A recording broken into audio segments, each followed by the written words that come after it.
Is Starting Asian American Studies, 5 to 7 minute speech. It's from the Confident Communicator Manual number 4. Put your hands together and welcome Jim Lim. Okay. I need a podium, yeah. So I think I get 8 to 10, right? Okay.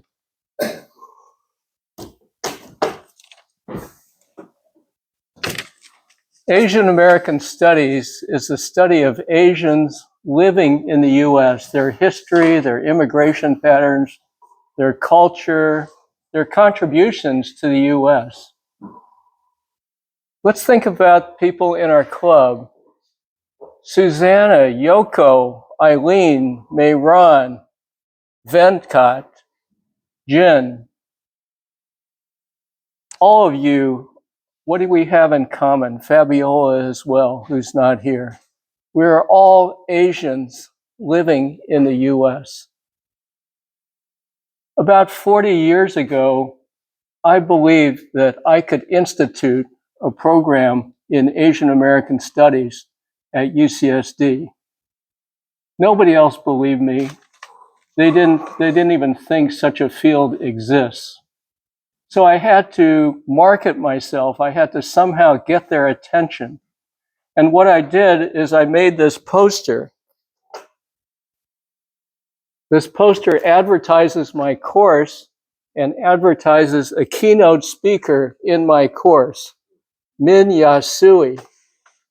He would give a lecture in the very largest auditorium at UCSD, Peterson 108. And he would sort of start off my course. And basically, the title of his talk was Liberty and Justice for All. What was it about?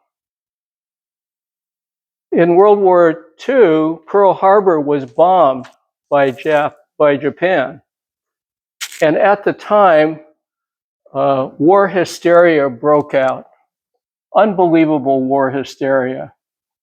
People believed that somehow Japanese Americans on the West Coast were possible spies for Japan. And so President Roosevelt asked General John L. DeWitt to look at that. How much of a security risk are the Japanese Americans living on the West Coast? And John L. DeWitt did a study, but not really studying very carefully. And he made the public statement that Japanese Americans are a potential risk, even though he consciously knew that there was no evidence that they were. As a result of that, President Roosevelt created 9066 executive order demanding that 120,000 Japanese Americans living on the West Coast had to be relocated to 10 internment camps at remote areas of the U.S. Japanese Americans lost their homes, they lost their businesses, they lost their livelihood, but worst of all, in my opinion, they lost their reputation. Now, you may think this is a very isolated incident that's a distant moment in history, but in San Diego, there are over 2,000 Japanese Americans living in San Diego who were sent to internment camps, and they lost their businesses and homes. And my wife, Julie, who's Japanese American, her mother and father were relocated to internment camps. So this is not an isolated incident. It happened 80 years ago. Min Yasui's talk was called Liberty and Justice for All.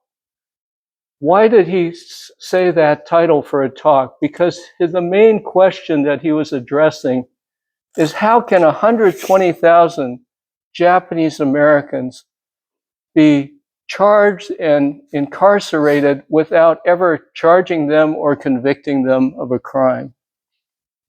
He was a lawyer.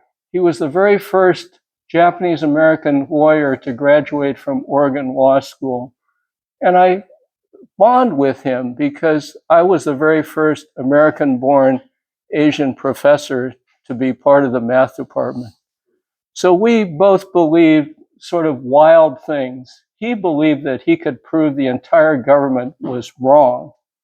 I believed that I could institute a program in Asian American Studies. As I said, not a single one of these Japanese Americans, 120,000 of them, were ever charged or convicted of a crime.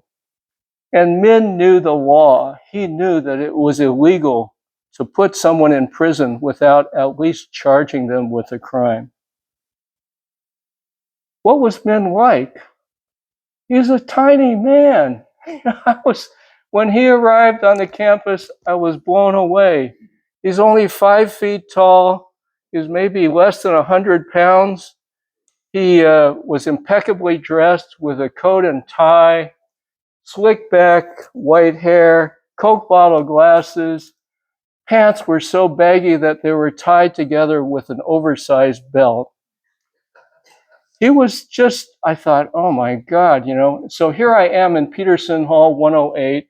I also dressed in my best coat and tie, and I introduced him, and the chancellor was there. And I had had conversations with the chancellor just a couple days before, and he was extremely discouraging. He says, I don't think any program in Asian American Studies will be created. Why? Because he thought of Asian Americans as professors who were immigrants, who had no experience in the US. But here I was introducing Min at the podium. Would this guy possibly have any impact on the chancellor? So Min, I hadn't heard him speak, so Min got in front of the podium, and his voice was amazing. You know, he could sound like an opera singer. He pounded the podium, and then he would whisper in the most quiet voice, and the audience was transfixed by him. He asked, how could you possibly suspect me of being a spy? He was an Eagle Scout. He helped his parents grow fruit trees in Portland, in Hood River, Oregon. He was just the most patriotic man you could ever imagine. But on the other hand, he asked his mother, based on Japanese culture, do you think it makes any sense for me to disrupt Japanese culture and resist the internment? And his mother, who I was sitting in the camp, said, absolutely, you have to fight the government. And with that, he refused to go to the camps. And the consequence he faced is the judge put him in jail for 9 months of solitary confinement. Min was just an amazing man. I think he would win any possible Toastmasters contest. I would take him to other talks that week. It was the most transformative 5 days of my life. As I was driving him around to other talks, he would say, stop, I've got to smoke a cigarette. So I'd stop the car, he'd jump out of the car, and he'd spit blood on the ground. At that point, I suddenly realized this man is dying. And he wanted to, just his last dying words, to be able to talk to the audience in Peterson Hall to maybe convince someone like the chancellor to create Asian American Studies. These cases went to the Supreme Court. Fred Korematsu, Gordon Hirabayashi, and Min Yasui's cases went to the Supreme Court. They're studied by every law school in the country. And yet the chancellor had to look at this packed audience of 420 people in Peterson Hall and wonder, why don't we ever teach any of this in any course at UCSD? A couple days after this lecture was given, the chancellor would give me a call and he would say, I'm going to create a program in Asian American Studies. Min would die a couple months later, and after he died, President Barack Obama would posthumously award him the Presidential Medal of Freedom. Thank you.